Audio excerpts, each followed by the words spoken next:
नमस्कार, news world के खास कार्यक्रम इनसाइड राजतंत्र में आपका स्वागत है। मैं हूं उमेश निगम।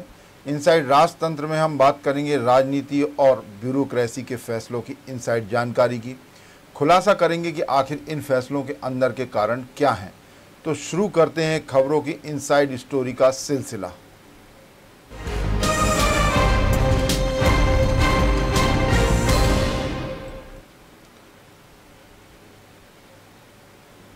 कोरोना की तीसरी लहर की संभावना अभी से डरा रही है, इसलिए जरूरी है कि कोरोना की तीसरी लहर की रोकथाम के लिए सरकार को एक्शन प्लान तैयार कर उस पर अभी से अमल शुरू करना होगा। कोरोना की दूसरी लहर में ऑक्सीजन और रेमडेसिविर इंजेक्शन सहित उपचार के दूसरे इंतजामों को लेकर हाहाकार मच गया था। समय रहते हुए यदि इंतजाम नहीं किए गए होते तो कोरोना की तीसरी लहर में भी अफरा तफरी का माहौल देखा जाएगा। वैज्ञानिकों की माने तो कोरोना की तीसरी लहर की चपेट में बच्चे भी आ सकते हैं। इस संक्रमण ने अपनी गिरफ्त में यदि बच्चों को ले लिया तो पीडियाट्रिक डॉक्टर और उनके लिए वेंटिलेटर की भी खासी दिक्कत खड़ी हो जाएगी। इन सभी का इंतजाम करने की रणनीति बनाकर उस पर अभी से अमल शुरू करना होगा। प्रदेश में पीडियाट्रिक डॉक्टरों की संख्या उतनी नहीं है जितने डॉक्टरों की संक्रमण की भयावहता के दौरान जरूरत पड़ेगी। हालांकि राज्य सरकार के चिकित्सा शिक्षा विभाग ने कोरोना की तीसरी लहर के लिए काम करना शुरू कर दिया है, लेकिन राज्य सरकार के स्वास्थ्य विभाग ने तीसरी लहर के लिए ऐसा कोई एक्शन प्लान तैयार नहीं किया है। स्वास्थ्य विभाग अभी कोरोना की दूसरी लहर से ही जूझ रहा है। वैज्ञानिकों का दावा है कि दीपावली के आसपास कोरोना की तीसरी लहर आ सकती है। ऐसा माना जा रहा है कि इस दौरान कोरोना की तीसरी लहर बेकाबू रूप से कहर बरपाएगी। दरअसल कोरोना की तीसरी लहर में बच्चों के साथ ही बड़े भी संक्रमित होंगे। इंतजामों में थोड़ी भी कमी आ गई तो दूसरी लहर की तरह अफरा तफरी मच जाएगी। पीडियाट्रिक स्पेशलिस्ट के मुताबिक बच्चों के वेंटिलेटर अलग होते हैं, उन्हें सामान्य वेंटिलेटर नहीं लगाए जा सकते हैं। साथ ही बच्चों को ऑक्सीजन की ज़्यादा ज़रूरत होती है। ऐसे में सरकार को अभी से वेंटिलेटर, NICU और ऑक्सीजन की व्यवस्था करना होगी। प्रदेश के 13 मेडिकल कॉलेजों में 360 बेड वाले चाइल्ड ICU बनाने का अभी प्रस्ताव है। मरीजों को इंतजार न करना पड़े, इसके लिए 300 एम्बुलेंस भी उपलब्ध कराई जा रही हैं राज्य सरकार के द्वारा। भोपाल के मेडिकल कॉलेज में ICU के 50 बिस्तर बनाए जाएंगे। मेडिकल कॉलेजों में फर्स्ट फेज में 1267 ICU के चाइल्ड बेड बनेंगे। फर्स्ट फेज में 767 ICU और SDU बेड होंगे, जबकि 500 ऑक्सीजन बेड रहेंगे। मेडिकल कॉलेजों में 1000 ऑक्सीजन कंसंट्रेटर भी लगाए जाएंगे। पीडियाट्रिक डॉक्टरों की कमी कैसे दूर होगी, इस पर भी सरकार को ध्यान देने की ज़रूरत है। इंतजामों में थोड़ी भी कमी आ गई तो दूसरी की तरह तीसरी लहर भी कहर बरपाएगी। बच्चों के वेंटिलेटर अलग होते हैं, बच्चों को सामान्य वेंटिलेटर नहीं लगाए जा सकते। कोरोना की तीसरी लहर के लिए राज्य सरकार को समय रहते हुए कदम उठाने होंगे। यदि इसमें थोड़ी भी चूक हुई तो दूसरी लहर की तरह आम जनता और सरकार दोनों को ही परेशानी का सामना करना पड़ेगा। इसी विषय पर चर्चा करने के लिए हमसे जुड़ेंगे वरिष्ठ पत्रकार सुशील शर्मा। सुशील शर्मा जी, आपको हमारी आवाज़ मिल रही है? जी सुशील जी, आपका स्वागत है। सुशील जी, सरकार को दूसरी लहर से सबक लेकर तीसरी के लिए अभी से एक्शन प्लान तैयार करने चाहिए, क्योंकि वैज्ञानिकों ने कहा है कि ये तीसरी लहर बच्चों पे खास प्रभाव डालेगी और बच्चों के साथ बड़े भी रहेंगे, लेकिन बच्चों पे ज़्यादा असर होगा। तो इसके लिए सरकार को अभी से एक्शन प्लान तैयार करना चाहिए, जिससे कि दूसरी लहर में जिस तरह की दिक्कतें खड़ी हुई, अफरा तफरी मची, वैसी अफरा तफरी ना मचे। क्या कहेंगे? नहीं, बिल्कुल ठीक कह रहे हैं उमेश जी। दरअसल क्या है, हमारी सरकारों से बहुत लापरवाहियां हुई है। सिर्फ कोरोना का जो पहला फेज था उसी में सरकार ने कुछ जो है गंभीर निर्णय लिए थे, सख्त लॉकडाउन किया था। उसके कारण हम पहली लहर में उतना नुकसान भारत को नहीं हुआ, बल्कि लोगों ने भारत की जो है सारे निर्णयों की तारीफ की थी। लेकिन दूसरी लहर की आशंका होने के बावजूद, संभावना जताए जाने के बावजूद हम लोगों ने जो है उस पर ध्यान नहीं दिया। उसका परिणाम है कि देखिए दूसरी लहर ने पूरे देश में और मध्य प्रदेश में जो है बुरी तरीके से संक्रमण जो है फैल गया। जी। अब तीसरी लहर की आशंका है, तो स्वाभाविक है सरकार से उम्मीद की जाती है कि वो प्रॉपर प्लान बनाए, और यदि बच्चों में संक्रमण की संभावना जताई जा रही है तो बच्चों को कैसे सुरक्षित रखना है उस पर भी ध्यान देना होगा। क्या उनको वैक्सीन लगाया जाना है जी, या फिर कैसे उनको सुरक्षित रखा जाएगा, इसका पूरा विस्तृत प्लान विशेषज्ञों के साथ बैठकर सरकार को बनाना चाहिए, ताकि हमारे बच्चे तीसरी लहर में सुरक्षित रह सकें। जी। और देखा गया है कि सुशील जी, पीडियाट्रिक्स डॉक्टर जो हैं वो भी उतनी संख्या में नहीं है जितनी महामारी में आमतौर से जरूरत पड़ती है। तो इन सारी चीज़ों के लिए सरकार को अभी से प्रयास करने होंगे कि मेडिकल कॉलेज के छात्रों को या और कहाँ से क्या सब इंतजाम किया जाए या प्रशिक्षण दिया जाए। तो इस बारे में क्या कहना चाहेंगे आप?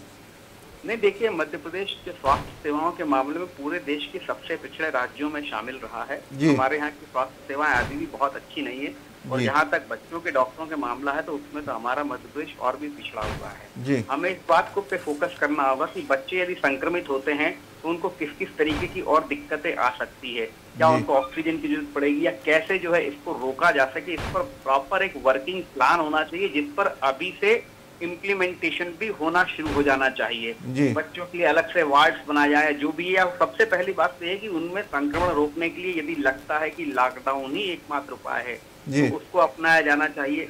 ग्रामीण क्षेत्र में बच्चे कुपोषित भी हैं, उनको अगर संक्रमण लग जाएगा तो उनकी और ज्यादा जल्दी से जो है उनकी जान जाने की संभावना बनी रहेगी। इन सब पर विचार करके सरकार को समग्र प्लान के साथ जो है तीसरी लहर की तैयारी करनी चाहिए।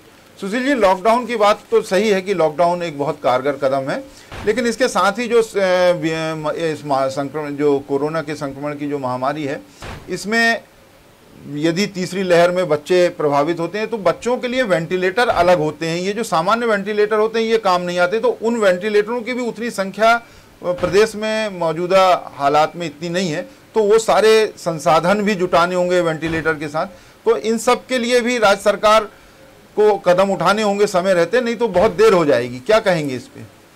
नहीं, देखिए, हमको स्वास्थ्य इंफ्रास्ट्रक्चर तो जुटाना ही होगा, लेकिन उसके पहले हमारी सबसे पहली कोशिश ये होना चाहिए कि हमारे बच्चे संक्रमण से बचे रहें। सरकार के पास ये प्लान होना चाहिए कि कितने 18 वर्ष से कम उम्र के बच्चे जो है बाजार में या दुकानों में या ठेला लगा रहे, क्या कर रहे हैं, मजदूरी कर रहे हैं, ऐसी संख्या जो इस संकट के दौर में जो है अपनी परिवार की आजीविका के लिए किसी न किसी तरीके की आर्थिक उसमें लगे हुए, संसाधनों में लगे, उनको चिन्हित करके उनके घर में उनका राशन पहुंचाना चाहिए। उन बच्चों को ताकीद करनी होगी कि वो किसी भी सूरत में घर से ना निकलें। और दूसरे कि यदि किसी परिवार में ज्यादा बच्चे हैं या 2 बच्चे हैं तो उनमें से जो एक व्यक्ति जो परिवार का बाहर कमाने जाए उसको वैक्सीन लगा के कम से कम ये संभावनाओं को 0 किया जाए बाहर से आने वाले उसके परिजन से कोरोना बच्चों को हो सकता है। ये बहुत सारी चीजों का ध्यान रखना पड़ेगा सर। अभी तो सुशील जी जो है 18 साल से ऊपर के लोगों को ही वैक्सीन लगाई जा रही है, और उसमें भी वैक्सीन की खासियत टोटा देखा गया है, पूरे देश में ही हर राज्यों में है, मध्य प्रदेश भी उससे अछूता नहीं है।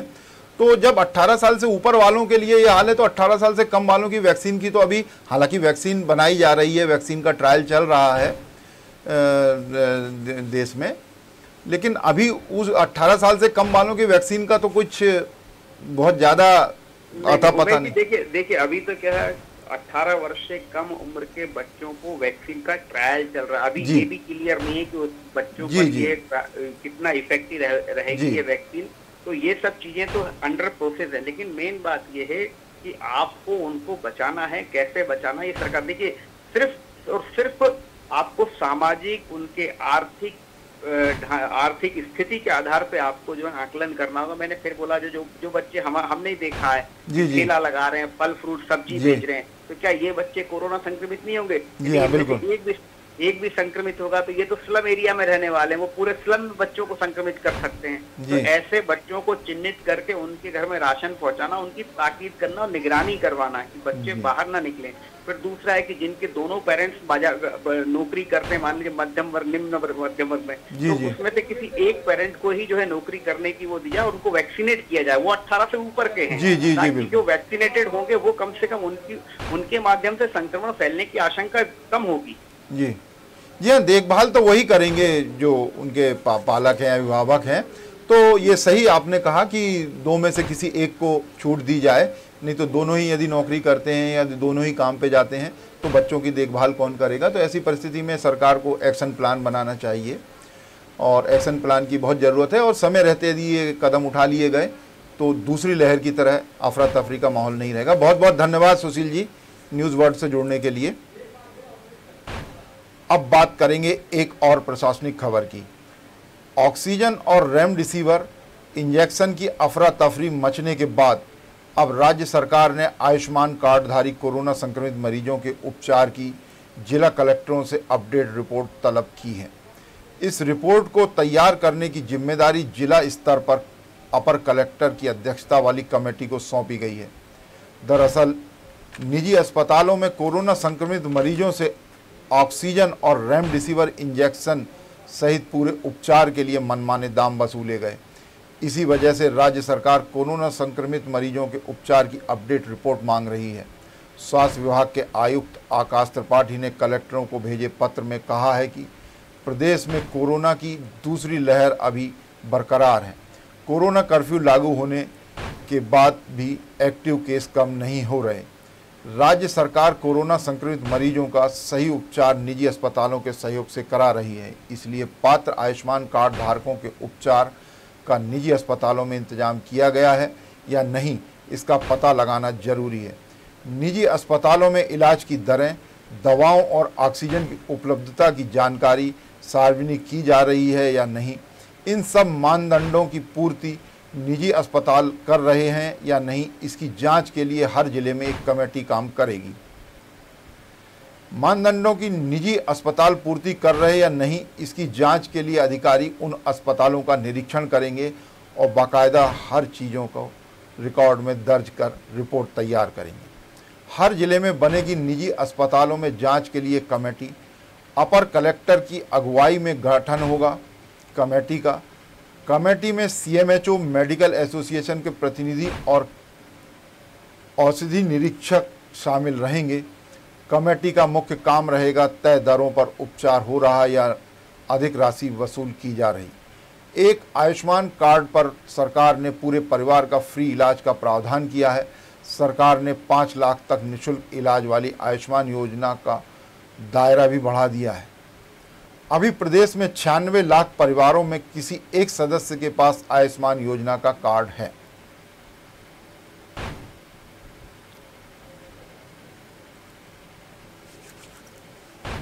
अब लेंगे एक छोटा सा ब्रेक। आप देखते रहिए न्यूज़ वर्ल्ड।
ब्रेक के बाद एक बार फिर आपका स्वागत है।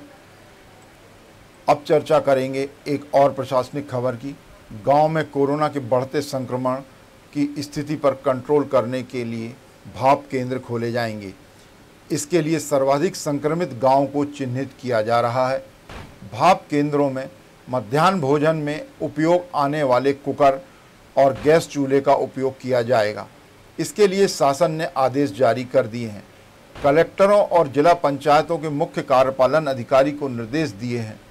फिलहाल मध्याह्न भोजन का वितरण बंद है, इसलिए इस काम में उपयोग आने वाले सामान भाप केंद्रों में इस्तेमाल किए जाएंगे। सरकार के द्वारा जारी निर्देशों में कहा गया है कि भाप केंद्रों में रसोइया या अन्य व्यक्ति की ड्यूटी लगाई जाए। गैस सिलेंडर की रिफिलिंग पंचायत निधि से कराई जाए। सरकार ने यह हिदायत भी दी है कि एक कुकर से केवल 3 लोगों को ही भाप दिलाने का काम किया जाए। ग्रामीण क्षेत्रों में कोरोना संक्रमित मरीजों की बढ़ती संख्या को लेकर सरकार अब खासी चिंतित नजर आ रही है। दरअसल प्रदेश के ग्रामीण क्षेत्रों में 1 माह की अवधि में 1 लाख से ज़्यादा कोरोना संक्रमित मरीज चिन्हित किए गए थे। इनमें से लगभग 25,000 क्वारंटीन है, 10,000 से ज़्यादा मरीज अस्पताल में भर्ती हैं। संक्रमित मरीजों में से 37% संख्या महिलाओं की है। ग्रामीण क्षेत्रों में सबसे ज़्यादा संख्या संक्रमित मरीजों की 20 अप्रैल के बाद से बढ़ी है। इस दौरान हर दिन 3-3 हज़ार से ज़्यादा संदिग्ध मरीज मिले। अभी तक 17,456 लोगों को ही वैक्सीन लगी है। ग्रामीण क्षेत्र में कोरोना संक्रमण की रोकथाम के लिए प्रदेश की 21,913 पंचायतों में कोरोना कर्फ्यू लागू है। मध्याह्न भोजन के कुकर और चूल्हे से चलेगा भाप केंद्र। कलेक्टर और जिला पंचायत के सीईओ को मिली जिम्मेदारी। पंचायत निधि से होगी गैस सिलेंडरों की रिफिलिंग। एक कुकर से केवल 3 लोगों को ही दिलाई जाएगी भाप। ग्रामीण क्षेत्रों में बढ़ने लगी कोरोना संक्रमितों की संख्या। हर दिन 3-3 हज़ार से ज़्यादा संक्रमित मरीज मिल रहे हैं। कोरोना संक्रमण के चलते गांव में कर्फ्यू लागू है।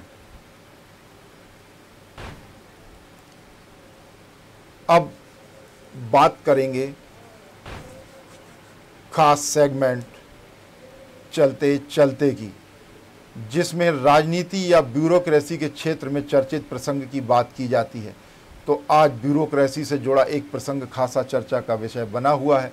नई पदस्थापना पर आने वाले आमतौर से पुराने अनुभवी लोगों से उनके अनुभवों का लाभ लेकर कामों को और आसान बना लेते हैं। लेकिन ऐसा लगता है कि सूबे में कोरोना संक्रमण की रोकथाम की फिलहाल जिम्मेदारी जिस टीम के कंधों पर है, वे कोरोना की पहली लहर में मुख्य भूमिका रहने वालों के अनुभवों का लाभ नहीं उठाना चाहते।